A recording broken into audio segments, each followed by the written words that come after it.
नमस्कार एंड स्वागत है आप सभी का हमारे special series UP triple SC के लिए। जो सीरीज चल रही है उसमें आप सभी का स्वागत है।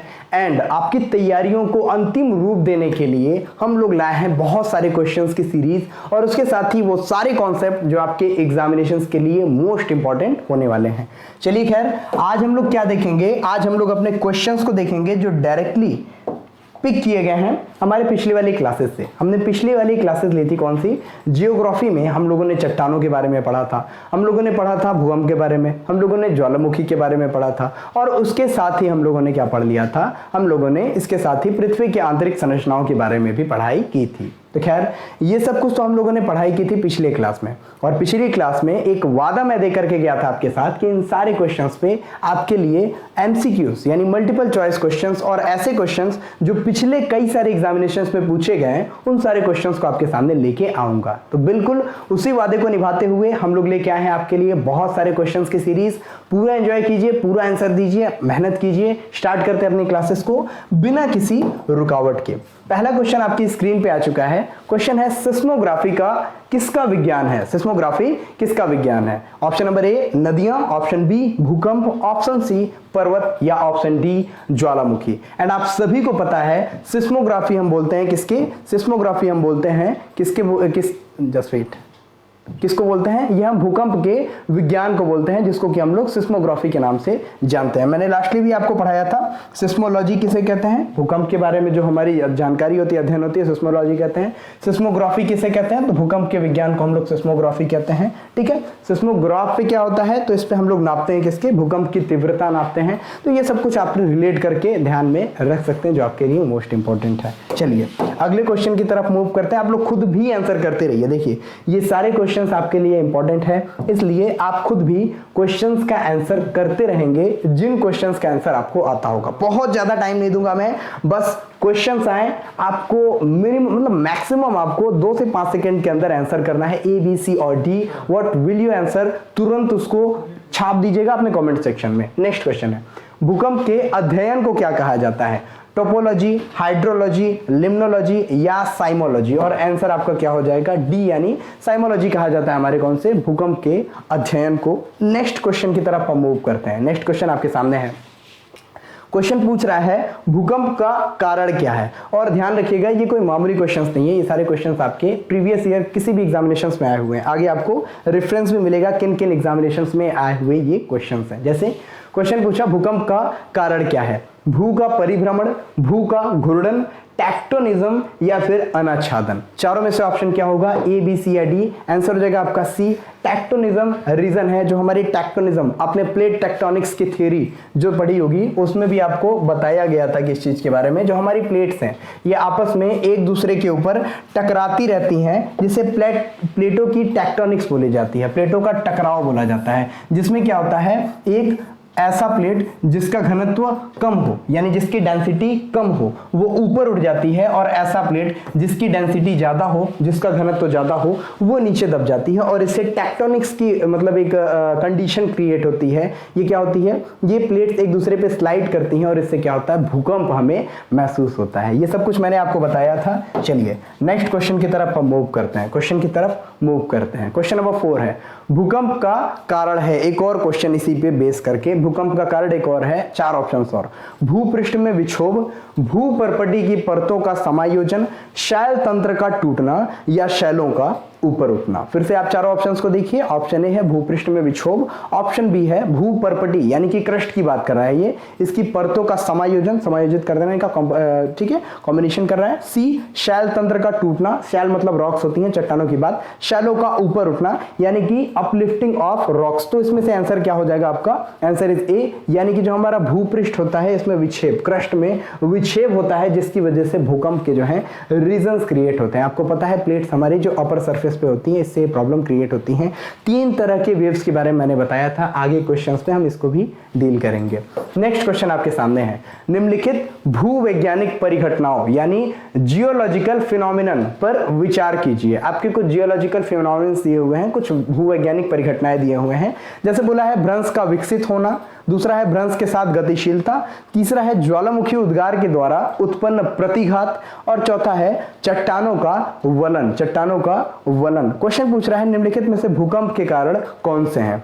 ए बोला है आपका 2 और 4, बी बोलता है आपका 1, 3 और 4, सी बोलता है 1, 2 और 3 और डी बोलता है 1, 2, 3 और 4। मोस्ट इंपॉर्टेंट क्वेश्चन, थोड़ा लेंथी लगता है आपको लेकिन बड़ी आसानी से सॉल्व कर सकते हैं। ऑप्शन नंबर डी, यानी कि ये चारों रीजंस क्रिएट करते हैं, ये सारी जो जियोलॉजिकल फिनोमिनन्स हैं, ये चारों जो भू वैज्ञानिक परिघटनाएं हैं, ये सब कुछ रीजन बनते हैं हमारे किसका, जिसको हम लोग बोलते हैं अर्थक्वेक, यानी कि भूकंप का रीजन बनते हैं, इसके कारण बनते हैं, ये ध्यान में रखते रहेंगे। नेक्स्ट क्वेश्चन आपके सामने, भूकंप की तीव्रता मापने वाले यंत्र को कहते हैं? वेरियस ऑफ एग्जामिनेशंस में कई बार पूछा गया क्वेश्चन आपके सामने, ईडियोग्राफ, पेंटाग्राफ, आर्गोग्राफ या सिस्मोग्राफ। सिंपल सा क्वेश्चन है और आपका आंसर भी मुझे उम्मीद है बिल्कुल सही आएगा। Option D is the correct answer. क्या हो जाएगा? सिस्मोग्राफ बोलते हैं जिसपे हम लोग भूकंप की पूरी जगह क्या करते हैं, हम लोग पूरी तरीके से उसको मापते हैं। आपने देखा होगा एक इस तरह का गैजेट मैंने बनाया था जिसमें एक डंडी इस तरीके से लगी होती है, यहाँ पे एक बॉल लटका होता है और इसमें एक पेन लगी होती है और यहाँ पे एक ग्राफ पेपर जो है ये चलता रहता है और इस ग्राफ पेपर पे क्या होती है, इस ग्राफ पेपर पे क्या है, कुछ ग्राफ जो है ये इस तरीके से क्या है खींचते हुए चले जाते हैं। ये मान लीजिए इतने सारे ग्राफ जो हैं ये खींचे जा चुके हैं। जिस तरह की भूकंप की तीव्रता होती है उतनी तीव्रता जो है इस पर दिखती चली जाती है। ये पेन आगे चलता जाएगा, जितनी ज्यादा भूकंप की जितनी ज्यादा झटके आएंगे उतने झटके के साथ ये जो है पूरा इसी तरह का ग्राफ पेपर बनाते जाता है और इसी सिस्मोग्राफ की स्टडी करके हम बताते हैं कि कहां पे कितनी तीव्रता की भूकंप आई थी, इसका भूकंप मूल क्या था और इसका एपिसेंटर यानी कि अधिकेंद्र कहां था। ये सारी जितने भी इंफॉर्मेशंस होती हैं ये इसी से सिस्मोग्राफ से ही होती हैं। हालांकि अब इस पे कई सारी एप्लीकेशंस भी चल गई हैं जो कि एक्चुअल में आपको भूकंप जो है आएगा इसकी मतलब पहले से ही अनुमान नहीं लगाया जा सकता, लेकिन भूकंप आ गया है तो उसके बाद कितनी तीव्रता का भूकंप था, उसकी फ्रीक्वेंसी कितनी थी, कहां पे इसका एपिक सेंटर था, भूकंप मूल कहां था इसका, ये सब कुछ चीजें भूकंप आने के बाद स्टडी की जाती हैं। तो इसको आप ध्यान में रख सकते हैं। ठीक है, ऑप्शन नंबर डी हो जाएगा इसका। क्वेश्चन 7 है आपके सामने, भूकंप की तीव्रता मापने के पैमाने को क्या कहा जाता है? ये वर्नियर पैमाना है या रिक्टर पैमाना है या बोफोर्ड पैमाना है या विकर्ड पैमाना है? आपके सामने 4 ऑप्शन है। बड़ा सिंपल सा क्वेश्चन भी है। भूकंप की तीव्रता को मापने के लिए जो पैमाना हम यूज करते हैं इस पैमाने को हम बोलते हैं रिक्टर पैमाना। आप सभी को मालूम है रिक्टर स्केल पे हम नापते हैं अपने भूकंप की तीव्रता को। आपने कई जगह सुना होगा 5.6 रिक्टर स्केल पर नापा गया, इस तीव्रता का भूकंप आया। तो ये सारे जो रिक्टर स्केल होते हैं इसी स्केल पे हम लोग नापते हैं क्या, हमारे भूकंप की तीव्रता को। इसमें कुछ लिमिट्स होती है लोअर टू अपर, जिसमें कि अपर लिमिट से ज्यादा अगर रिक्टर स्केल पे तीव्रता मापी जाती है तो उससे क्या होता है, विनाशकारी भूकंप आते रहते हैं। नेक्स्ट क्वेश्चन है रिक्टर स्केल का प्रयोग किसके मापने के लिए किया जाता है? क्या नापा जाता है रिक्टर स्केल से? वायु की आर्द्रता, वायु का वेग, भूकंप की तीव्रता या तरल के घनत्व। 4 ऑप्शन आपके सामने हैं और आंसर्स क्या होगा ये आप लोग कमेंट सेक्शन में लिखते रहेंगे। 8वां क्वेश्चन आपके सामने है, आंसर क्या हो जाएगा आपका? ऑप्शन नंबर सी है, भूकंप की तीव्रता नापते हैं हम रिक्टर स्केल से। सिंपल सा क्वेश्चन है, आसान सा आंसर है। आप लोग भूकंप पढ़ रहे हैं इस वजह से आप लोग इजीली आंसर कर पा रहे हैं। अगर ये क्वेश्चन आपके 50 क्वेश्चन में मिला करके दे दिया जाए तो आपको कहीं कंफ्यूजन हो सकती है। तो इस वजह से इन चीजों को बिल्कुल मिस मत कीजिए, सारे क्वेश्चंस को पूरी तरीके से सॉल्व करने की कोशिश कीजिए। नेक्स्ट क्वेश्चन है, भूकंप के समय किन तरंगों का उद्भव होता है? किन तरंगों का उद्भव होता है, कौन कौन सी तरंगे निकलती हैं? देखिए पहला ऑप्शन है ए, बी एंड एल। देखिए ए, बी एंड एल ऐसी तरंगे होती हैं, या फिर बी एस एल ये तरंगे होती हैं, या आर एस एल ये तरंगे होती हैं, या फिर एफ एस एल कौन सी तरंगे होती हैं, ये पूछ रहा है आपसे। 4 तरंगों के बारे में यहाँ पे बताया गया है। और जब हम आंसर की बात करते हैं तो ऑप्शन डी है, कहां से ऑप्शन एफ एस एल। हालांकि एफ में ये पी होता है, एक तरीके से प्राइमरी होती है, प्राइमरी को फर्स्ट भी बोल देते हैं, इस वजह से यहाँ पे एफ लिख दिया गया है। तो खैर पी वेव्स होती हैं एक, फिर उसके बाद secondary, S for secondary waves होती हैं, एंड एल फॉर आपकी लॉन्ग वेव्स होती हैं। अगर कंफ्यूज करे आपको प्राइमरी तो इसको फर्स्ट वेव भी बोलते हैं, यानी प्राथमिक तरंगे, सबसे पहले आने वाली तरंगे, प्राइमरी वेव्स या फिर एफ वेव भी इसको बोलते हैं। So option D will be the correct answer. और ये तरंगे जो होती हैं पी तरंगे, ये सबसे पहले भूपृष्ठ पर आती हैं। सबसे अधिक रफ्तार किस तरंग की होती है? तो ये होती है हमारी पी वेव्स की। सबसे कम खतरनाक कौन सी होती है? ये हमारी पी वेव्स होती है। सबसे तेजी से चलती है, पूरे पृथ्वी पे जो कौन पूरी तरीके से चली जाती है, ये हमारी पी वेव्स ही होती है। इसके बाद आती है आपकी सेकेंडरी वेव्स। देखिए पी वेव्स के बारे में कहा जाता है ठोस हो, द्रव हो या गैस हो, सभी माध्यमों में जितने भी मीडियम्स होते हैं, even it will be solid या फिर उसके बाद आप बोल सकते हैं लिक्विड और गैसियस फॉर्मेट, किसी भी मतलब गैसियस फॉर्मेट में तो खैर जाएगा नहीं, सॉलिड और लिक्विड में ही जाएगा। सॉलिड और लिक्विड में ये आसानी से क्या कर सकते हैं, पूरी तरीके से गमन कर सकते हैं। एस वेव्स की बात की जाए तो ये सेकेंडरी वेव्स होते हैं। प्राइमरी वेव्स यानी प्राथमिक तरंगों से ये थोड़े स्लो होते हैं और इनके बारे में बोला जाता है ये प्राथमिक तरंगों से थोड़े खतरनाक भी होते हैं और इनसे इनकी रफ्तार जो है प्राथमिक तरंगों से कम होती है। प्राथमिक तरंगों से कम इनकी रफ्तार होने की वजह से ये थोड़े खतरनाक ज्यादा होते हैं, ध्यान रखेंगे। इसके बाद आता है मोस्ट डेंजरस वेव, जिसे हम एल वेव कहते हैं, बहुत ही कम रफ्तार के साथ। इन दोनों जो आपने पहले वेव्स के बारे में पढ़ा, जिन तरंगों के बारे में पढ़ा, इन तरंगों से भी ज्यादा बहुत ही स्लोएस्ट जो हमारी रफ्तार होती है ये एल वेव्स की होती है और एल वेव्स के बारे में कहा जाता है सबसे ज्यादा खतरनाक जो तरंगे होती हैं ये एल वेव्स ही होती हैं। तो इन 3 वेव्स के बारे में आप ध्यान रखेंगे जो आपके लिए मोस्ट इंपॉर्टेंट होने वाला है। नेक्स्ट क्वेश्चन की तरफ।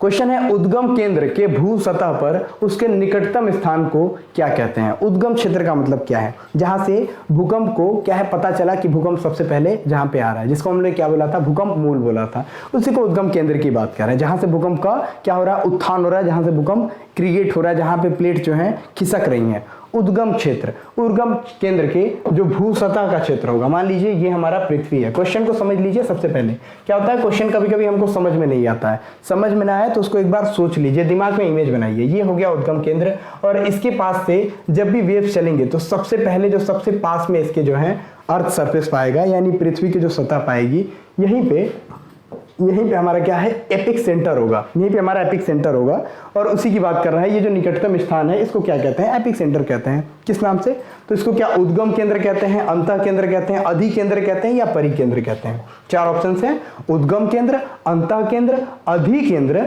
या फिर परिकेंद्र। आंसर हो जाएगा आपका सी, यानी अधिकेंद्र कहते हैं इसको। मैंने पहले भी बताया था आपको, अधिकेंद्र या फिर एपिक सेंटर इसको बोला जाता है, जहां से पृथ्वी पे सबसे पहले हमारी प्राइमरी वेव्स टकराती हैं। हमारी प्राथमिक तरंगें सबसे पहले पृथ्वी सतह पर जहां पे फील की जाती हैं, उस केंद्र को, उस पर्टिकुलर प्लेस को हम लोग बोलते हैं क्या, ये हमारा अधिकेंद्र है। ध्यान रखते रहेगा, एपिक सेंटर बोलते हैं इसको।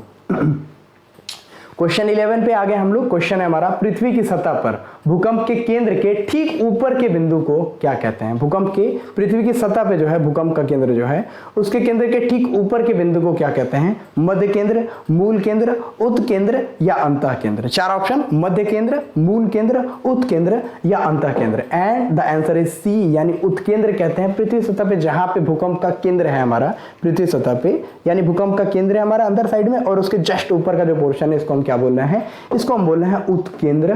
कई तरीके से घुमा घुमा करके क्वेश्चंस को पूछा जाता है, तो इस तरीके से आप समझ करके आंसर कर सकते हैं। अब आ जाता है आपका ऐसा क्वेश्चन जो कि प्रेजेंट टाइम में बहुत सारे एग्जामिनेशंस में ट्रेंडिंग टॉपिक में चल रहा है। जस्ट वेट, ये आपका आंसर पहले ही आ गया, कोई बात नहीं, इसको हम छुपा देते हैं थोड़ी देर। आई होप आपने नहीं देखा होगा, ठीक है। आपके 4 ऑप्शंस दिए हुए, क्वेश्चन पहले देख लेते हैं। भूकंपी तरंगों के संदर्भ में निम्नलिखित कथनों पर विचार कीजिए। तो इसमें स्टेटमेंट दिए हुए हैं। फर्स्ट स्टेटमेंट है आपका, एक कथन दिया हुआ है, वायु में ध्वनि तरंगों की तुलना में ठोस सेल में से पी तरंगे अधिक तेजी से चलती हैं। क्या ऐसा है क्या, मतलब कि जो हमारी वायु में से ध्वनि तरंगों की तुलना में से ठोस तरंग सेल में जो है पी तरंगे, यानी सॉलिड जो हमारा मीडियम पाएगा, सॉलिड अगर माध्यम पा गया तो पी वेव्स उसमें ज्यादा तेजी से चलेंगी। अगर गैसियस यानी वायु वाला क्षेत्र पा गया तो उसमें कम तेजी से चलेंगी। क्या ये सही है। और दूसरे की बात कर रहा है, एस तरंगों पी तरंगों की तुलना में लगभग आधी चाल पर चलती हैं। एस तरंगे जो हैं ये क्या है, पी तरंगों की तुलना में लगभग आधी चाल पर चलती हैं। क्या ये सही है। दोनों में से क्या सही है। ए बोल रहा है केवल 2 सही है, बी बोलता है सिर्फ 1 सही है, सी बोलता है 1 और 2 दोनों सही है और डी बोलता है ना तो 1 सही है भाई साहब ना ही 2 सही है। एंड द आंसर इज, आप सभी को पता है आंसर है आपका सी, यानी कि 1 और 2 दोनों सही बता रहे हैं। ठोस में बड़ी तेजी से, क्योंकि माध्यम जहां पे आपको अच्छे तरीके से मिलेगा, जहां माध्यम डेंस होगा वहां कोई भी चीजें होंगी, यानी अगर कोई वेव है, कोई तरंग है, उसको जितना भी सघन माध्यम मिलेगा उतनी तेजी से वो चलेगा। जैसे फॉर एग्जांपल हम लोग बोलते हैं क्या, जब भी हम लोग लोहे के ऊपर टलने की आवाज करते हैं या फिर लोहे पे जब हम ध्वनि की वेग को देखते हैं तो ध्वनि का वेग सबसे तेज ठोस में होता है, उसके बाद द्रव में होता है, उसके बाद गैस में होता है, ठीक है, यानी कि वायु में। Okay, so the answer is C, यानी सी आपका आंसर हो जाएगा। नेक्स्ट है क्वेश्चन नंबर 13 यानी कि 13वां क्वेश्चन आपके सामने आ गया। क्वेश्चन क्या है, निम्नलिखित में से किसे प्रकृति का सुरक्षा वाल्व कहा जाता है, किसे हम लोग सेफ्टी वाल्व कहते हैं अपने अर्थ का। Which one is called also safety valve of earth, यानी कि प्रकृति का सुरक्षा वाल्व। भूकंप को, ओजोन गैस को, ज्वालामुखी को या नदियों को किसे बोलते हैं? भूकंप को, अर्थक्वेक को, ओजोन गैस, ओजोनियस गैसेस, या फिर ज्वालामुखी वोल्केनो, या फिर नदियां यानी कि reverse. And the answer is, आप सभी को पता है, मैंने भी पढ़ाया था कल, ये क्या है? ऑप्शन नंबर सी हो जाएगा। और ये क्वेश्चन आपके 2017 में SSC CHSL combined higher secondary level के जो एग्जामिनेशंस होते हैं उसमें पूछा गया क्वेश्चन है। So option number C will be the right answer. बड़ी आसानी से हम देखते हैं इसको। नेक्स्ट क्वेश्चन की तरफ हम मूव कर रहे हैं। क्वेश्चन नंबर नेक्स्ट की तरफ हम मूव कर रहे हैं। नेक्स्ट क्वेश्चन है हमारा 14वां। ज्वालामुखी के सबसे अधिक कौन सी गैस निकलती है ज्वालामुखी से? ये क्वेश्चन आपसे पूछा गया। कौन सी गैस सबसे अधिक निकलती है? हीलियम गैस, जल वाष्प, सल्फर डाइऑक्साइड या कार्बन डाइऑक्साइड? ऑप्शंस को देखिए, आंसर करने की कोशिश कीजिए। मैं खुद वेट कर रहा हूं आपके आंसर का।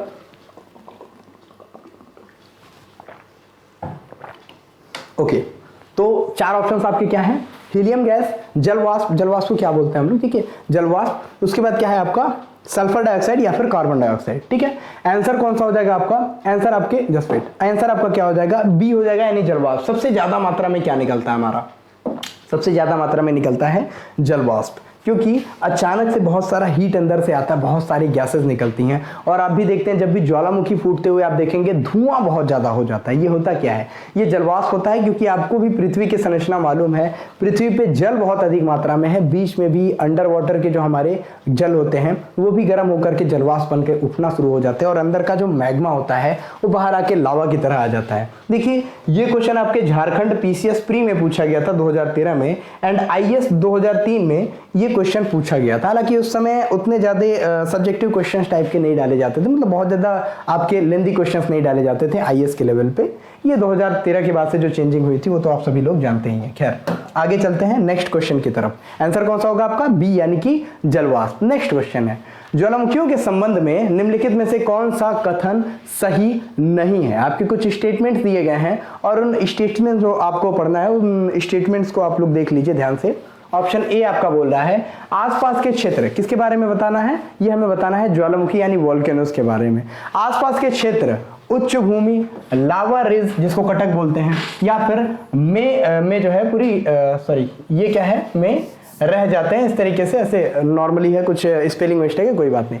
नेक्स्ट बोला आपका त्वरित ज्वालामुखी लावा स्तर को उत्पन्न करते हैं जो आरंभ में घाटियों का अनुसरण करता है किंतु अपर्दन का अत्यधिक प्रतिरोधी है। सी बोला आपका हवाई गुंबदी ज्वालामुखी धाराओं द्वारा अपर्दित होते हैं जिससे खड़ी ढलान के शीर्ष वाली गहरी उत्कीर्ण घाटियां बनती हैं। और डी बोलता है आपका किसी विच्छेदित ज्वालामुखी शंकु पर धाराओं का निकाय एक अरीय एक मतलब एक स्तरीय होता है, ये एक अरीय अपवाह के प्रतिरूप नहीं होता है। थोड़ा सा आपके स्टेटमेंट बहुत ज्यादा कुछ डीपली चले जाते हैं। क्वेश्चन आपका डी आंसर हो जाएगा। विच्छेदित ज्वालामुखी शंकु पर जो है धाराओं का एक निकाय जो है ये एक स्तरीय जो अपवाह है ये प्रतिरूप नहीं होता है। इसके बारे में ये स्टेटमेंट जो है जिसके बारे में बताया जा रहा है ये स्टेटमेंट सही नहीं है, बाकी सारे स्टेटमेंट आपके सही हैं। सीडीएस में पूछा गया ये क्वेश्चन था 2017 का। आपके यूपीएससी के क्वेश्चंस में अक्सर ऐसे क्वेश्चन पूछ लिए जाते हैं। एक्चुअली हिंदी वर्जन में बहुत सारी कभी कभी चीजें गड़बड़ हो जाती हैं, लेकिन खैर इंग्लिश वर्जन भी आप लोग समझने की कोशिश करें तो और ज्यादा बेहतर आपके लिए हो जाएगा। क्वेश्चन क्या है? निम्नलिखित में से कौन सा ज्वालामुखी है जो भारत में ज्वालामुखी द्वीप के रूप में जाना जाता है? ज्वालामुखी द्वीप कौन सा है भारत का? देखिए, भारत में तो सबसे पहले ज्वालामुखी पाई जाती है या नहीं पाई जाती है। लास्ट जो हमारी क्लास थी उसमें मैंने आपसे यही क्वेश्चन पूछा था। आपने कमेंट सेक्शन में उम्मीद है एक बार फिर से क्वेश्चन का आंसर डाला होगा, ठीक है।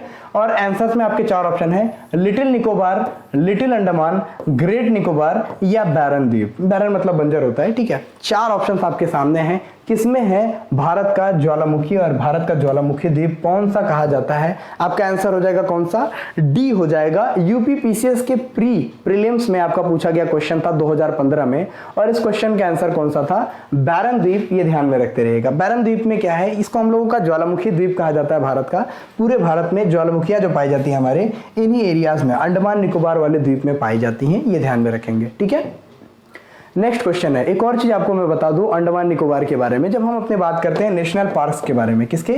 नेशनल पार्क्स के बारे में बात करते हैं, तो नेशनल पार्क्स के मामले में फर्स्ट नंबर पे हमारा मध्य प्रदेश आ जाता है, जहां पे सबसे अधिक राष्ट्रीय उद्यान है। नेशनल पार्क हैं। दूसरे नंबर पे जो हमारा आता है वो आता है कौन सा, अंडमान एंड निकोबार आ जाता है, जहां पे सबसे अधिक क्या है, राष्ट्रीय उद्यान है। और फिर थर्ड नंबर पे हमारा प्रेजेंट टाइम में असम आ गया है, जहां पे टोटल 7 नेशनल पार्क्स हैं और इसके साथ ये तीसरा भारत का सर्वाधिक नेशनल पार्क वाला राज्य हो गया है। ठीक है चलिए नेक्स्ट क्वेश्चन की तरफ हम मूव करते हैं। क्वेश्चन हमारा नेक्स्ट आपके सामने है, निम्नलिखित में से कौन भारत की सीमा में स्थित एकमात्र सक्रिय ज्वालामुखी है। अब भारत की जितनी भी पूरी जियोग्राफिकल एरिया है, इसके एरियाज में पूछ रहा है कौन सा एरिया है जहां पे भारत में एकमात्र, देखिए एक ही सक्रिय ज्वालामुखी है, और किस एरिया में ये ज्वालामुखी है, बैरन द्वीप पे, नारकोंडम में, मिनिकॉय द्वीप पे या अमीन द्वीपी द्वीप पे। और आंसर आपका क्या हो जाएगा, आंसर हो जाएगा आपका ए यानी कि आपके बैरन द्वीप पे इकलौती ज्वालामुखी जो भारत की पाई जाती है, ये प्रेजेंट टाइम में बैरन द्वीप पे पाई जाती है, अंडमान निकोबार वाले एरियाज के पास आपको दिखाई देगा ये। एंड यूपीपीसीएस प्री 2010 में पूछा गया ये क्वेश्चन भी है, तो ये इंपॉर्टेंट है, कई बार आयोग के क्वेश्चंस को रिपीट कर दिया जाता है। एंड ये क्वेश्चंस आपके लिए कितने इंपॉर्टेंट है, ये क्वेश्चन ही आपको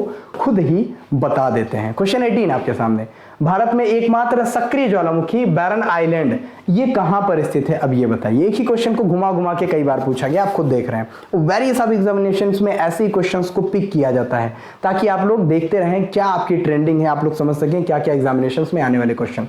एक है आपका अंडमान द्वीप समूह, दूसरा है निकोबार द्वीप समूह, तीसरा है लक्षद्वीप, चौथा है मिनिकॉय। और आंसर आपका कौन सा हो जाएगा, बी हो जाएगा, ध्यान रखते रहेगा। SSC CGL combined graduate level 2016 का जो क्वेश्चन था, इसमें पूछा गया ये क्वेश्चन था, मतलब पूरे एग्जामिनेशन पेपर में दिया गया ये क्वेश्चन था। और आंसर इसका क्या था, निकोबार द्वीप समूह में आता है हमारा कौन सा, सक्रिय ज्वालामुखी इकलौता, जिसे बैरन आइलैंड के नाम से भी हम लोग जानते हैं। द्वीप समूह है कई सारे द्वीप है छोटे छोटे, उसी में एक बैरन द्वीप आता है, बंजर द्वीप, जहां कुछ होती नहीं है, सिर्फ ज्वालामुखी यानी कि वॉल्केनो पाया जाता है। एकदम नोटिफाई कर लीजिएगा, इसको नोट कर लीजिए, कहीं पे कोट कर लीजिए, पेज के आखिर में लिख लीजिए अपने कॉपी के, लेकिन लिखिए जरूर।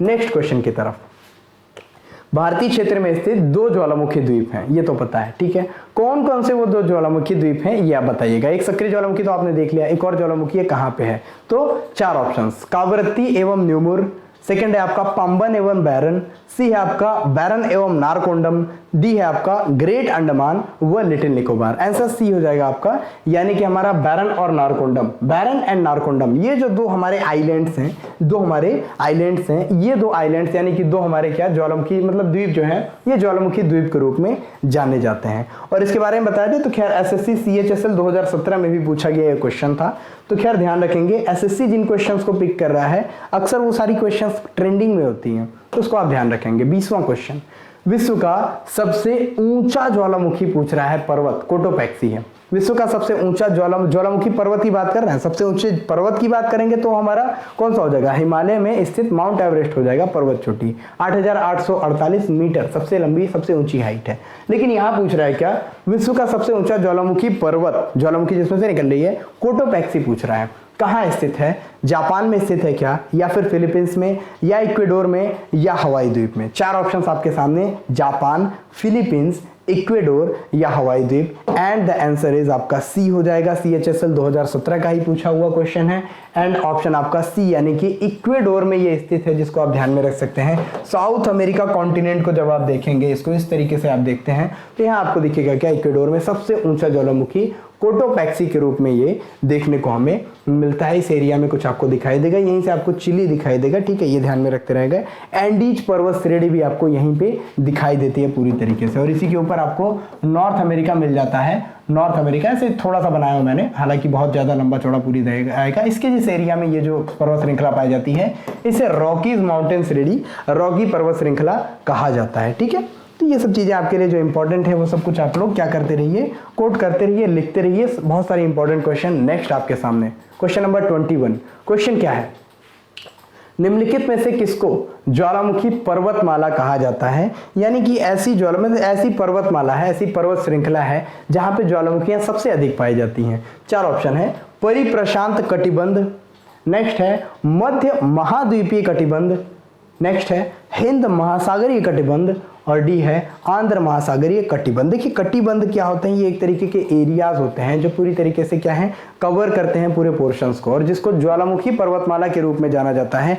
ये हमारा ए ऑप्शन है, परिप्रशांत कटिबंध। मैंने आपको पढ़ाया था जो हमारी प्रशांत महासागर है, हमारा प्रशांत महासागर पूरा, अगर हम पूरे मैप को इस तरीके से अगर उतार लें, इस चौकोर एरिया में हम उतार लें, सिर्फ हम महासागरों यानी ओशियंस को ही यहाँ पे अगर मेंशन करते चलें, सिर्फ हम लोग ओशियंस को मेंशन करते चलें, तो ओशियंस को मेंशन करने में हम लोगों को क्या दिख जाता है, यहाँ पे हमको क्या दिखेगा, यहाँ हमको नॉर्थ अमेरिका दिखेगा और यहाँ से हमको मैक्सिको के साथ होते हुए यहाँ हमको साउथ अमेरिका कॉन्टिनेंट दिखाई दे जाएगा। ठीक है, ये आपको थोड़ा सा क्या दिखेगा, यूरोप का मैप, और यहाँ पे आपको दिख जाएगा Africa continent, horn of Africa, और यहाँ पे आपको मेडागास्कर दिखाई दे जाएगा। ठीक है, ये हमको दिखाई देता है पूरी तरह से। ठीक है, ये लगभग हमारा क्या है, इधर से हमारा अफ्रीका कॉन्टिनेंट और ये सब एरियाज आते आते, सॉरी ये हमारा कौन सा यूरोप कॉन्टिनेंट जो आता है इस तरीके से होते हुए मेडागास्कर, और मेडागास्कर तो यहाँ आ गया हमारा, ये हमारा कौन सा भूमध्य सागर, और यहाँ से होते हुए ये एक आ जाता है हमारा कौन सा, ये हमारा अरब प्रायद्वीप आता है, और अरब प्रायद्वीप के बाद थोड़ी सी चीज़ों को आगे ले जाएंगे, यहाँ हमारा छोटा सा भारत दिखाई देता है, हालांकि है बहुत बड़ा, लेकिन इसको हम लोग ऐसे देखते चले जाते हैं, और ये मान लेते हैं हमारा एशिया रशिया आगे जाकर के यहाँ पे छोटा सा हम लोग दिखाई दे जाएगा कौन सा, ऑस्ट्रेलिया कॉन्टिनेंट। नीचे हमारा क्या है, नीचे हमारा दिखाई देगा अंडमान निकोबार नहीं, नीचे हमारा क्या दिखाई देगा, नीचे हमारा पोर्शन दिखाई देगा अंटार्कटिका कॉन्टिनेंट का। ठीक है, तो हम कुछ महासागरों को जरा अपने डील कर लेते हैं। ऊपर क्या आता है सर, ऊपर आता है आर्कटिक महासागर, ध्यान रखेंगे जमी हुई अवस्था में है।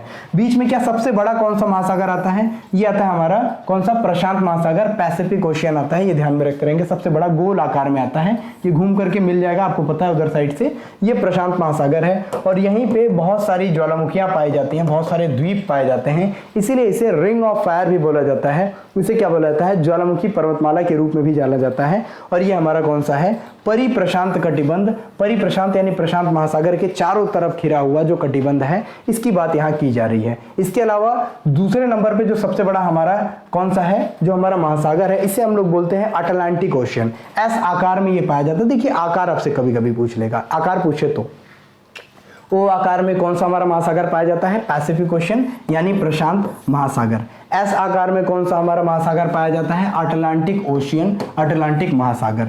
फिर त्रिभुजाकार आकार में कौन सा हमारा ओशियन पाया जाता है, कौन सा महासागर, ये पाया जाता है हमारा इंडियन ओशियन यानी हिंद महासागर, ये आप ध्यान में रखते रहेंगे। और इसके ऊपर आपका आर्कटिक सागर आता है, नीचे दक्षिणी सागर या अंटार्कटिका महासागर के रूप में इसे नाम से बोल दिया जाता है, दक्षिणी महासागर भी कभी कभी इसे बोल देते हैं हम लोग। तो इसको आप लोग ध्यान में रखेंगे, ये चीजें ध्यान में रखते रहेगा। रिंग ऑफ फायर, अग्निवलय, ये सारे अगर नाम आपको याद हो तो ध्यान में रखते रहेगा। एसएससी की मैट्रिक स्तर पे जो परीक्षा हुई थी सन 2000 में, उसका पूछा हुआ क्वेश्चन है, आंसर नंबर ए हो जाएगा, ये ध्यान में रखेंगे। नेक्स्ट क्वेश्चन की तरफ हम मूव करते हैं। क्वेश्चन नंबर आपका है 22 यानी 22वां, और क्वेश्चन सिंपल सा है आपके सामने। निम्नलिखित ज्वालामुखियों में से भूमध्य प्रकाश स्तंभ ये किसे कहा जाता है, भूमध्य प्रकाश स्तंभ किसे कहा जाता है, या पृथ्वी का प्रकाश स्तंभ किसे कहा जाता है, नॉर्मली नेचुरल प्रकाश स्तंभ किसे कहा जाता है, किस ज्वालामुखी को कहा जाता है, पहली ज्वालामुखी, एटना ज्वालामुखी, स्ट्रम्बोली ज्वालामुखी या वेसुवियस ज्वालामुखी। चारों ऑप्शंस आपके सामने हैं। यूपी पीसीएस के मेंस में पूछा गया क्वेश्चन, मेंस में भी पहले कुछ ऑप्शनल क्वेश्चंस आते थे, ऑब्जेक्टिव क्वेश्चंस, उसमें पूछा हुआ क्वेश्चन है 2004 का, सी हो जाएगा आपका ऑप्शन स्ट्रम्बोली। आपसे एक सिंपल सा क्वेश्चन है, ये जो स्ट्रम्बोली है, ये जो स्ट्रम्बोली नाम का मैंने अभी नाम लिया, आपको क्या है, ये स्ट्रम्बोली नाम का जो ज्वालामुखी है किस देश में है, ये आप बताने की कोशिश कीजिए। जैसे इटली में है एटना और वेसुवियस दोनों इटली में है, तो ऐसे खैर आप बताएंगे ये जो हमारा स्ट्रम्बोली ज्वालामुखी है ये किस देश में सिचुएटेड है। क्वेश्चन नंबर 22 कोट करके डाल दीजिएगा हमारे ऑप्शन में, और अगर आप लोग लाइव हैं तो तुरंत आंसर कीजिए, एंड अगर आप बाद में देख रहे हैं तो कमेंट सेक्शन में आप इसको कमेंट कर सकते हैं। नेक्स्ट क्वेश्चन की तरफ। क्वेश्चन है स्ट्रम्बोली है एक। अब देखिए स्ट्रम्बोली है तो स्ट्रम्बोली क्या है, एक ज्वालामुखी है ये तो पता है, लेकिन कैसा ज्वालामुखी। तीन तरह के हमारे ज्वालामुखी होते हैं, एक होता है एक्टिव वॉल्केनो जागृत ज्वालामुखी, दूसरा होता है प्रसुप्त या सुसुप्त ज्वालामुखी जिसे हम बोलते हैं डॉर्मेंट वॉल्केनो, एंड तीसरा जो हमारा होता है कौन सा, शांत ज्वालामुखी जिसे हम डेड वॉल्केनो के रूप में हम लोग जानते हैं। ठीक है, तो खैर जगा हुआ ज्वालामुखी है, सोया हुआ ज्वालामुखी है, या फिर निर्वापित ज्वालामुखी, आंसर बताएंगे आप लोग ए बी या सी। जागृत ज्वालामुखी, एक्टिव वॉल्केनो, प्रसुप्त ज्वालामुखी यानी सोया हुआ ज्वालामुखी, या निर्वापित ज्वालामुखी जिसे हम लोग डेड वॉल्केनो के रूप में जानते हैं, या उपरोक्त में से कोई नहीं। क्या हो जाएगा आंसर आपका, क्या लगता है, लॉजिक से आंसर दे सकते हैं आप लोग, कौन सा, ए हो जाएगा यानी जागृत ज्वालामुखी, क्योंकि इसे क्या है प्रकाश स्तंभ बोलना है हम लोग भूमध्य का। खैर प्रकाश स्तंभ बोलने के पीछे क्या है कि ये लाइट एक तरीके से देता होगा, ठीक है, लाइट हाउस बोलते हैं इसको। क्यों बोलते हैं? वजह यही है, जब भी जहाज आते हैं तो उनको डायरेक्टली वो रात में भी जलता हुआ दिखाई देता है, उससे दिशा का ज्ञान हो जाता है बड़ी आसानी से कि किस साइड में हम लोग जा रहे हैं, ये चीजें क्लियर हो जाती हैं। एमपीपीसीएस के प्री में 2017 में पूछा गया क्वेश्चन और एमपीपीसीएस के ही प्री में 2007 में भी पूछा गया क्वेश्चन, यानी 10 साल के बाद ये रिपीटेड क्वेश्चन था। आंसर नंबर ए हो जाएगा, ध्यान में रखते रहेगा। मुझे पता है आप लोग बहुत सारे स्टेट पीसीएस के एग्जामिनेशंस को आप लोग अटेम्प्ट करते हैं, एमपीपीसीएस का भी एग्जाम होने ही वाला है, लेकिन आप लोग लेखपाल के क्वेश्चंस को बिल्कुल ऐसा मत सोचिएगा कि लेवल कम करके, बिल्कुल नहीं, इसका लेवल एकदम टॉप रहेगा। पता है आपको 15 में से एक बंदा जो है, कोई बंदा या बंदी जो क्या बनेगा, लेखपाल बनेगा। तो खैर मारा मारी नहीं, पूरी दौड़ पूरी रेस लगी हुई है। जितने पीवाईक्यूज हैं उसको एक बार निचोड़ करके पी जाइए आप लोग, ताकि क्वेश्चंस क्लियर हो जाएं। नेक्स्ट क्वेश्चन, पृथ्वी की सतह की सबसे ऊपरी परत को क्या कहते हैं? ओके, 4 ऑप्शन आपके सामने हैं, मेंटल, क्रूड, भूपर्पटी या बहिर्मंडल। 4 ऑप्शन आपके सामने हैं और मैंने अभी आपको कल ही पढ़ाया था, सिंपल सा, क्या कल ही पढ़ाया था? मैंने कल ही आपको पढ़ाया था पृथ्वी के 3 परतों के बारे में। एक परत जिसको कि हम लोग क्रस्ट बोलते हैं, जिसको कि हम लोग भूपर्पटी बोलते हैं। दूसरा परत जिसको कि हम लोग आवरण बोलते हैं, यानी कि जिसको हम लोग मेंटल बोलते हैं। और फिर उसके बाद से हमारा जो आखिरी परत होती है, बीच वाली परत, जिसको हम लोग कोर बोलते हैं या फिर क्रोड बोलते हैं, आंतरिक कोर भी बोल देते हैं। ठीक है, इसके नाम से आप ध्यान में रख सकते हैं। सियाल, सीमा, नीफे के नाम से भी हम लोग इसे जानते हैं तीनों परतों को। तो खैर सबसे ऊपरी परत क्या है? मेंटल है, क्रोड है, भूपर्पटी है या बहिर्मंडल? भूपर्पटी को ही क्रस्ट कहते हैं। सो आंसर इज डी हो जाएगा आपका, यानी भूपर्पटी। एसएससी सीजीएल 2017 में इतना सिंपल सा क्वेश्चन पूछा हुआ था, लेकिन टाइम कम होने की वजह से लोग इतना ज्यादा हड़बड़ा जाते हैं, घबरा जाते हैं कि अपने क्वेश्चंस के आंसर्स को गलत करके चले जाते हैं। नेक्स्ट क्वेश्चन आपके सामने, क्वेश्चन 25, पृथ्वी की सबसे बाहरी परत को क्या कहा जाता है? ये पूछ रहा है, पृथ्वी की सबसे बाहरी परत को क्या कहा जाता है? कौन सी परत? स्फीयर बोलते हैं, पपड़ी बोलते हैं, आवरण बोलते हैं या फिर केंद्र बोलते हैं? 4 ऑप्शन आपके सामने और इसके अलावा कोई स्टेटमेंट नहीं दिया गया था। पपड़ी को ही मतलब निकाला गया कि ये परपटी है, यानी कि क्रस्ट है। और पृथ्वी की सबसे बाहरी परत, कई लोग सोच लिए थे कि ये वायुमंडल का परत हो जाएगा। वायुमंडल देखिए पृथ्वी के फिजिकल पार्ट का हिस्सा नहीं है। वायुमंडल क्या है? ऊपर से घेरा हुआ है पूरे पृथ्वी के चारों तरफ का आवरण वायुमंडल हो जाता है। तो स्फीयर बहुत सारे लोगों ने जो गलत लगाया था, ये बिल्कुल गलत हो जाता है। और स्फीयर में ही कौन सा आपका फोटोस्फीयर, क्रोमोस्फीयर, कौन सा स्फीयर? क्या ये मतलब सूर्य से रिलेटेड था या फिर आपका हमारे पृथ्वी के जो हमारे वायुमंडल है उससे रिलेटेड? तो इसमें कंफ्यूजन बहुत था। लेकिन पपड़ी जिसको बोला गया था, जिसका नाम क्या था? परपटी था। परपटी का मतलब क्या था?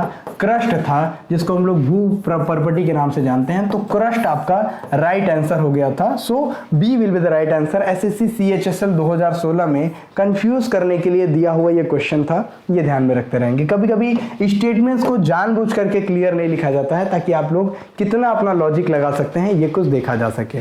क्वेश्चन 26 इसी समय आपके सामने, पृथ्वी के भीतर की सबसे ऊपरी सतह जिसे कहा जाता है, उसमें जो है गहराई की गड़बड़ के कारण भूस्पंद आते हैं। देखिए क्या है, पृथ्वी के भीतर की सबसे ऊपरी सतह, भीतर की जो है सबसे ऊपरी सतह की बात की जा रही है, जिसमें गहराई की वजह से कुछ गड़बड़ की वजह से भूस्पंद आ जाते हैं। क्या है? क्या ये क्रोड है या कर्नेल है या सतह है या भूपर्पटी है? ए, बी, सी या डी? आंसर हो जाएगा आपका डी, यानी भूपर्पटी।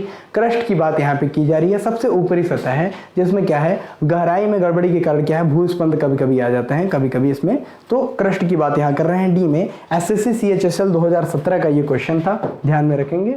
नेक्स्ट क्वेश्चन 27 आपके सामने। क्वेश्चन क्या है, पृथ्वी के भूपर्पटी के प्रत्येक टुकड़ों को किस नाम से हम लोग जानते हैं? पृथ्वी के जितने भी हमारी भूपर्पटी होती है, भूपर्पटी ये हमारा अर्थ हो गया। अर्थ पे क्या है, बहुत सारे प्लेट्स टके रहते हैं, बहुत सारे प्लेट जो है इस पे टिके रहते हैं। आपको पता है बहुत सारे प्लेट, छोटे बड़े कई सारे प्लेट जो है इसमें क्या है, सिचुएटेड रहते हैं। और यही प्लेट्स आपस में एक दूसरे के ऊपर क्या है, टेक्टोनिकल कुछ मूवमेंट करते हैं, जिसे हम लोग प्लेट टेक्टोनिक्स की थ्योरी के नाम से भी जानते हैं, जिससे क्या है हमारा अर्थक्वेक जैसी कुछ घटनाएं सामने आती हैं। तो इसी के बारे में पूछ रहा है, जो भूपर्पटी है इसके प्रत्येक टुकड़े को क्या बोलते हैं? क्या इसे प्लेन बोलते हैं या इसे प्लेट बोलते हैं या इसे प्लेटर बोलते हैं या इसे खंड बोलते हैं? 4 ऑप्शन, प्लेन, प्लेट, प्लेटर या खंड। 4 ऑप्शन में से आपके ऑप्शन का आंसर क्या हो जाएगा? आंसर आपके सामने, इसे बोलते हैं प्लेट। बी हो जाएगा आपका राइट आंसर। एसएससी सीएचएसएल 2017 का पूछा गया क्वेश्चन।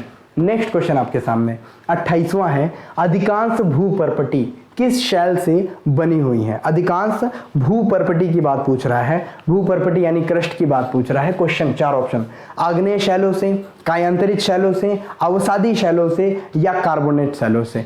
किन चट्टानों से बना होता है हमारा भूपर्पटी? ए, बी, सी या डी, एफ? आंसर आप करते रहिए, बिल्कुल रुकिए मत, रफ्तार नहीं रुकनी चाहिए। आंसर नंबर ए हो जाएगा एसएससी CHSL 2014 का क्वेश्चन, यानी आग्नेय शैल सबसे अधिक भूपर्पटी पे पाए जाते हैं। हालांकि कैसे आप लोग बोलोगे, कैसे जब भी हम लोग अपने भूपर्पटी को देखते हैं, ये हमारा अर्थ हो गया, मान लिया ये हमारा क्या हो गया, ये हमारे पूरी पृथ्वी हो गई। पृथ्वी पे जब हम लोग देखते हैं क्रस्ट को, तो क्रस्ट आपको 2 पार्ट में दिखाई देता है। एक होता है हमारा अपर क्रस्ट, जिसको हम ऊपरी क्रस्ट के नाम से जानते हैं। यहाँ अवसादी चट्टानें सबसे ज्यादा पाई जाती हैं। अवसादी चट्टानें मतलब 5% लगभग पाई जाती हैं, लेकिन ऊपर का लेयर यही कवर करती हैं।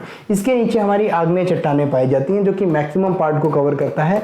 ज्यादातर घनत्व तो इसी में होता है। आपको पता है 35 किलोमीटर तक जो एरिया है, गहराई तक आप खनेंगे, वहां तक आपको सिर्फ क्रस्ट ही मिलेगा। यानी आप कितने भी मतलब आपको लगता होगा बोरिंग कर दिया तो वो मेंटल तक चला गया, बिल्कुल नहीं। अब बहुत ज्यादा अंदर जाना पड़ता है, तब जाकर के मेंटल तक आप पहुंचते हैं। कोर तो बहुत दूर की बात है, लेकिन क्रस्ट की बात हम लोग कर रहे थे। क्रस्ट की बात में आप लोग ध्यान में रखते रहिएगा, जिसके बारे में हम लोगों ने बात की। इसमें सबसे अधिक कौन से भूपर्पटी में आग्नेय शैलों से निर्मित है? जो ऊपर आपको मिलता है अवसादी, ये सिर्फ ऊपर यानी अपर क्रस्ट में ही मिलता है। लोअर क्रस्ट यानी जो आपका निचला क्रस्ट है, इसमें बहुत सारी मात्रा में आग्नेय चट्टानें पाई जाती हैं। बेसाल्ट चट्टानें नॉर्मली पाई जाती हैं। नेक्स्ट, पृथ्वी की सतह पर शैलों के टूटने से कौन सी क्रिया होती है? इसके बारे में क्वेश्चन पूछ रहा है। कौन सी क्रिया होती है, ये क्वेश्चन आपके सामने है। पृथ्वी में सतह पर जब शैल टूटते हैं, इसकी बात, क्या ये अपर्दन कहलाती है, या ये अपक्षय कहलाती है, या ये संघर्षण कहलाती है, या ये अपघर्षण कहलाती है? 4 ऑप्शन आपके सामने। और जब पृथ्वी पे शैल टूटते हैं, जब चट्टानें टूटती हैं, तो ये क्या कहलाती है? ये अपक्षय कहलाती है। आप ध्यान में रखेंगे,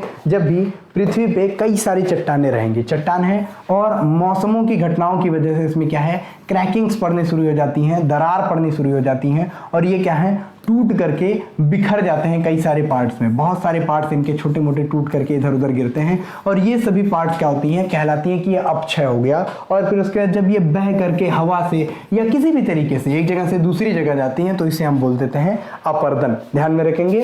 संघर्षण अपघर्षण क्या होता है? आपस में जब टकराती हैं चट्टानें, तो उसे बोला जाता है। ओके, चलिए आगे की क्वेश्चंस को हम लोग डील करते हैं, जो हमारे लिए इंपॉर्टेंट है। एसएससी CGL 2017 का क्वेश्चन था ये। नेक्स्ट क्वेश्चन है 30, और बस हमारे 10 क्वेश्चंस और बचे हुए हैं, उसके बाद हम लोग क्लासेस को अप करेंगे। क्वेश्चन क्या है? भूपर्पटी पर द्रव्यमान प्रतिशत के रूप में कौन सा एक सर्वाधिक मात्रा में पाया जाता है? कौन सा ये जो है जिसमें प्रतिशत के रूप में जब हम देखें जब हम प्रतिशत के रूप में देखते हैं, तो इसमें से कौन सा एक है जो कि सर्वाधिक मात्रा में पाया जाता है? ऑक्सीजन, सिलिकॉन, एल्यूमिनियम या कैल्शियम? 4 ऑप्शंस आपके सामने हैं। आंसर क्या हो जाएगा? Answer is a. UP RO pre में पूछा गया 2013 का क्वेश्चन, और IS प्री में भी 1997 में पूछा गया ये क्वेश्चन था। और आंसर इसका क्या था आपका? ऑक्सीजन जो है ये सबसे अधिक मात्रा में पाया जाता है। क्यों? क्योंकि ये बहुत ही भारी गैस होती है, और भारी गैस होने की वजह से ये पृथ्वी की सतह के पास अवेलेबल होती है।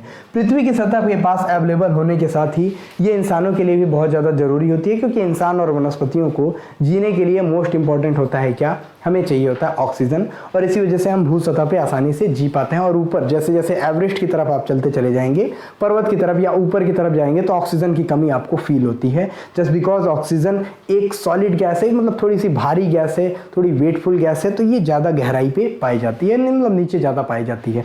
गहराई में चले जाएंगे तो भी दिक्कत होगी, तो ये ध्यान में रखेंगे। नेक्स्ट क्वेश्चन, निम्नलिखित में से कौन सा धातु पृथ्वी की भूपर्पटी में सबसे प्रचुर मात्रा में पाया जाता है? भूपर्पटी में सबसे प्रचुर मात्रा में क्या पाया जाता है? मैग्नीशियम, लोहा, तांबा या एल्युमिनियम? किसकी बात कर रहा है? पृथ्वी के भूपर्पटी में प्रचुर मात्रा में पाया जाता है। आंसर हो जाएगा आपका कौन सा? डी। एसएससी CGL 2017 का क्वेश्चन था, यानी एल्युमिनियम जो है ये सबसे अधिक पाया जाता है, और इसी वजह से मैंने आपको याद करा के लिखवाया था। क्या बताया था? सिंपल सा क्वेश्चन मैंने बताया था, Cr बोलते हैं किसको? सिलिका और एल्युमिनियम मिलाकर के बनते हैं हमारे क्रस्ट की तरफ। फिर उसके बाद सीमा बनते हैं, सीमा, ठीक है, ये हमारा मेंटल बनाते हैं सिलिकॉन और मैग्नीशियम मिलकर के। और फिर उसके बाद से नीफे बनता है हमारा निकिल और फेरस, यानी कि हमारा निकिल और आयरन मिलकर के हमारे क्रोड का निर्माण करते हैं, जिसे कि हम पृथ्वी के आंतरिक भाग के रूप में जानते हैं। सो आंसर क्या हो जाएगा? डी, यानी एल्युमिनियम। SI या AL जो भी चीजें दी होती दोनों में से आप लोग ध्यान में रख सकते हैं।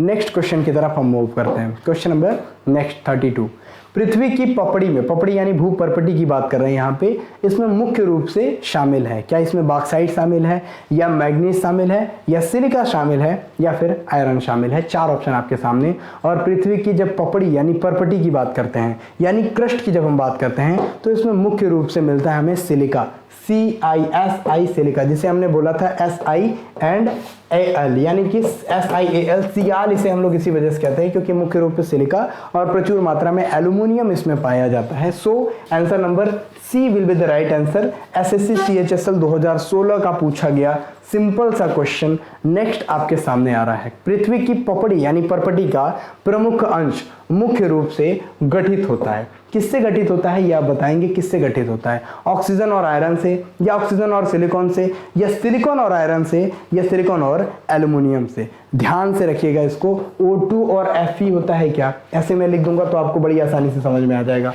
अगर इसको हम लोग केमिकल फॉर्मेशन में लिख दें, किसकी पर्पटी की बात कर रहा है, तो OSI, O2Fe, या फिर आपका SiFe ये होता है, या फिर SiAl। अब इसको देख करके आप लोग तुरंत आंसर अंदाजा लगा सकते हैं।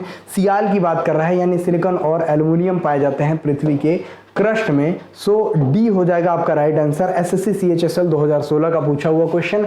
बड़ी कंफ्यूजन करके ये क्वेश्चंस को बनाते हैं और थोड़ी आपको उसको डील करने में प्रॉब्लम कभी कभी हो जाती है। नेक्स्ट क्वेश्चन, पृथ्वी की पपड़ी में सबसे ज्यादा पाया जाने वाला धातु कौन सा है? धातु, मेटल के बारे में बात की जा रही है यहाँ। 4 ऑप्शन, जिंक, तांबा, एल्यूमिनियम, या फिर लोहा। और 4 ऑप्शंस में जिंक का क्या होता है? केमिकल, मतलब जब भी हम लोग इसकी क्या केमिकल नेम की बात करते हैं तो उसमें कुछ सिंबल्स होते हैं। जिंक को Zn बोलते हैं, तांबा कॉपर होता है Cu, ठीक है। एंड फिर आपका जब आ जाता है एल्यूमिनियम Al बोलते हैं, लोहा को Fe फेरस। तो कौन सा आपका आंसर हो जाएगा?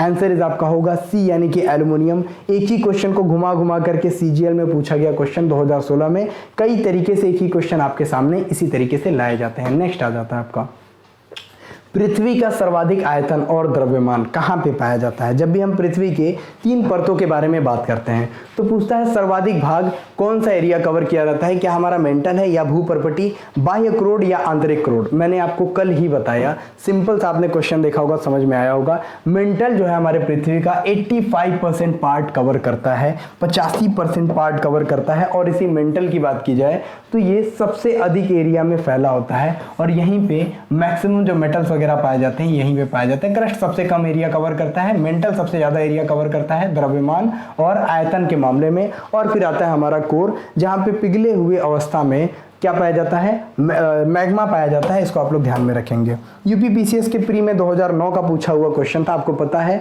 10-10 साल के क्वेश्चंस आप लोगों को दिखाए जाते हैं ताकि आपके क्वेश्चंस बड़ी आसानी से इजीली कंप्लीट हो सकें। 36 नंबर क्वेश्चन, पृथ्वी ग्रह की संरचना में प्रावार मेंटल को बोलते हैं, मेंटल जो है ये निम्नलिखित में से किस एक से बना होता है? क्या ये क्रोमियम से बना होता है, या ये एल्यूमिनियम से बना होता है, या ये लोहे से बना होता है, या ये सिलिकॉन से बना होता है? सियाल, सीमा, नीफे, फॉर्मूला याद रखिए, सियाल, सीमा, नीफे किससे बना होता है? तुरंत याद करके आंसर करेंगे आप लोग 1, 2, 3 and 4 and the answer is C, यानी कि आपका लोहा इसमें होता है। नीफे, हालांकि इसमें तो प्रावार मेंटल की बात कर रहे हैं, यहाँ पे एक से बना होता है। पृथ्वी ग्रह की संरचना में पूछ रहा है, IS प्री 2009 का क्वेश्चन था ये, इसको ध्यान में आप रखेंगे। नेक्स्ट क्वेश्चन की तरफ मूव करते हैं। 37 है, पृथ्वी के किस भाग में निकिल और लोहे की प्रचुरता पाई जाती है सर्वाधिक मात्रा में? निकिल और फेरस, यानी कि हमारा निकिल और फेरस, फेरस यानी कि हमारा आयरन, किस में पाया जाता है? सियाल में, सीमा में, या नीफे में? बड़ी आसानी से आप आंसर कर सकते हैं। आंसर इज आपका सी हो जाएगा। SSC CHSL 2017 का सिंपल सा क्वेश्चन। और आखिरी क्वेश्चन हम तुरंत पास में ही है आखिरी क्वेश्चन के। क्वेश्चन आपका है, पृथ्वी तथा बाह्य अंतरिक्ष के बीच में जो अंतिम रेखा एक होती है काल्पनिक, इसको हम लोग किस नाम से जानते हैं? क्या कहलाती है ये? क्या ये मैग्नेटोस्फीयर कहलाती है, या ये आयन मंडल कहलाती है, या फिर ये मेसोपॉज कहलाती है, या ये मैग्नेटोपॉज कहलाती है? एंड आंसर इसका हो जाएगा ये मैग्नेटोपॉज कहलाती है। SSC CGL 2017 का सिंपल सा क्वेश्चन। और ये आ गया आपके सामने आखिरी क्वेश्चन, जिस क्वेश्चन को हम लोग यहाँ पे डील कर लेते हैं। पृथ्वी तल के नीचे के पिघले हुए पत्थर को क्या कहा जाता है? पृथ्वी तल के नीचे पिघले हुए पत्थर नाम यूज किया गया यहाँ पे, हालांकि पत्थर, चट्टान कुछ भी कह सकते हैं इसको, लेकिन वर्ड यूज किया गया इसका कोर आप निकालने की कोशिश कीजिए। क्या इसको बेसाल्ट कहते हैं, या इसको लोकोलिथ कहते हैं, या इसको लावा कहते हैं, या मैग्मा कहते हैं? कुछ लोग कंफ्यूज हो गए थे इसमें, लावा या मैग्मा क्या कहा जाएगा। तो मैंने पहले भी आपको बताया था, जब भी पृथ्वी के अंदर जब लावा रहता है, ठीक है, जो अंदर का जो पिघला पदार्थ रहता है, जब तक अंदर है तब तक इसको क्या बोलेंगे, तब तक इसको मैग्मा कहा जाता है। लेकिन जो ही ये बाहर से निकलना स्टार्ट होता है इसको क्या बोलते हैं, इसको लावा बोलते हैं। तो इस नाम से आप ध्यान में रखते रहेंगे। ये क्या बोल रहा है, पृथ्वी के नीचे जो पिघला हुआ पत्थर है, यानी अभी ये वोल्केनो फटा नहीं है, अब ये पूरी तरीके से नीचे है। सो आंसर क्या हो जाएगा आपका, ये अभी मैग्मा है, यानी डी आपका राइट आंसर हो जाएगा। टोटल हमने 39 क्वेश्चंस को यहाँ पे डील किया, जो कि टोटली बेस्ड थे आपके प्रीवियस ईयर क्वेश्चंस पे और बहुत ही ज़्यादा इंपॉर्टेंट हैं। जितने कॉन्सेप्ट समझाए गए हैं, स्पीड अगर स्लो लग रही हो बढ़ा के देख लीजिए, स्पीड तेज लग रही हो स्पीड कम करके देख लीजिए, लेकिन पूरे क्वेश्चंस को देखिए, बहुत इंपॉर्टेंट आप सबके लिए।